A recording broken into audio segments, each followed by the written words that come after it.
County Board of Education meets again for the first time after a school system audit shows nearly $52 million in unauthorized spending. That's by former Superintendent Romaine Dalaman. As WGXA's Shotty Tager shows you, at least one board member who seemingly supported Dalaman hasn't changed his mind about the former superintendent.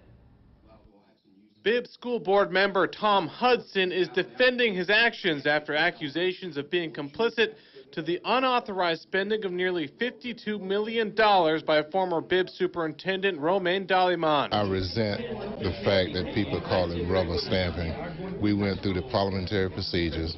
We made decisions based on the information that was given to us. An audit released last week shows Hudson and other board members voted to rubber stamp many purchases made by Dalaman after a contract was written or after a no-bid purchase was made.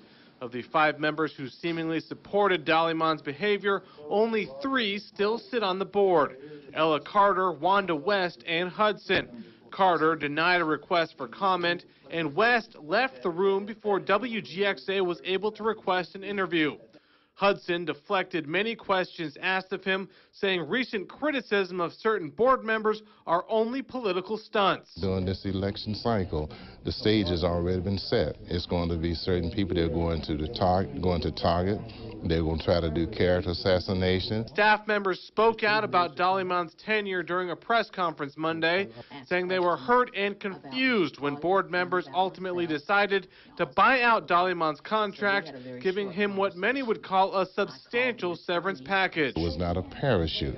It was a mutual. Both sides had legal advice based on the compromise between the legal. The board made the final decision as to what the final settlement would be based on the proposals that were presented to the board. Hudson refused to say whether he has kept in contact with Dalaman, but he did say the audit and possible criminal investigation against Dalaman may hurt the school system's chances of finding a quality permanent replacement. I consider him as a man who came to this district to try to do a good job. But unfortunately, he was criticized and scrutinized from the very beginning. And it's going to make it very difficult for us to bring someone else into this district based on all the scrutiny that our past 2 superintendents have gone through. Shotty Tager, WGXA. Board members at last night's meeting were also briefed on a preliminary budget for the next fiscal year. Bibb School's CFO Ron Collier says preliminary numbers show that the board will need to spend $7 million of reserve funding in order to balance that budget.